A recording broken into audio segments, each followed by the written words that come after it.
Well, of course, the qualification process has been ongoing. Senegal and Egypt too have qualified for the Africa Cup of Nations in Gabon next year. Egypt beat Tanzania by 2-0, returning to the continental finals for the first time since 2010.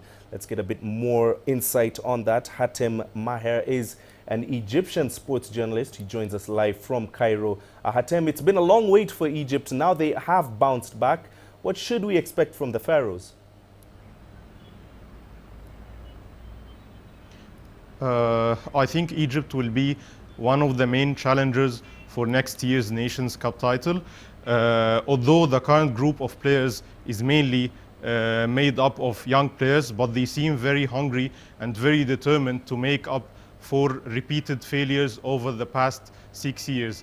And this was clear when Arsenal midfielder Mohamed El-Neni said after today's win that Egypt is back to dominate Africa. I think Egypt is on the right path to at least challenge for next year's title in Gabon.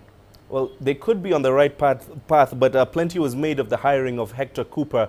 Do you believe, Hatem, that he is the right man to bring back the lost glory of Egypt? Yes, I think Hector Cooper has been doing a great job since he took charge of the team. Although Egypt's displays are far from being eye-catching, he's building a solid team, a compact team with a special focus on defense. Egypt's defense now is much better than before. Although there are still problems in the front line, at least he managed to tighten the defense and makes it very difficult for opponents to score against Egypt. And that's why Egypt conceded only 1 goal during 4 games of the qualifiers, because after Chad's withdrawal, in 4 games Egypt conceded only once against Nigeria in the away game. It was when Egypt scored the stoppage time equalizer. So I think this shows how the team has improved under Hector Cooper, and shows why Egypt qualified after 3 straight failures to reach the Nations Cup, although Egypt is the record holder of the tournament with 7 titles. Hatem, I'll keep you on the line. Let's rope in Farai Mwakutuya, who joins us in Zimbabwe. Farai, of course, Zimbabwe is now in pole position, but Guinea is right behind them. How prepared are they for their match against Malawi on Sunday? Well, consider this. This is the first time in years that Zimbabwe's been able to play a friendly international ahead of such a crucial game. They played against Uganda on Tuesday and won 2-0. It's the first time in a long time that we haven't heard any squabbles coming out of the camp about player allowances or the welfare of players in camp. All the players, bar one, that have been called up are available. There are no injuries, so clearly this is the most prepared that Zimbabwe has been in a very long time. Studio.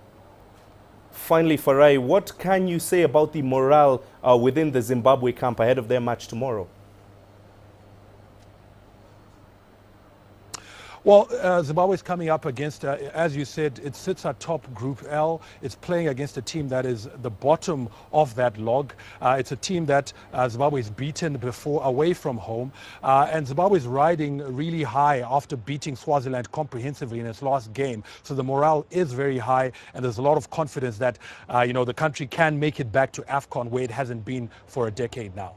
Studio. Gentlemen, thank you very much for joining us on Matchpoint this evening. We were speaking to Hatem Maher in Egypt. He is a sports journalist there, as well as CCTV's Farai Mwakutuya. He joins us from Zimbabwe as both teams go in search of qualification to the Africa Cup of Nations. Of course, Egypt have already qualified after beating Tanzania in Dar es Salaam 2-0.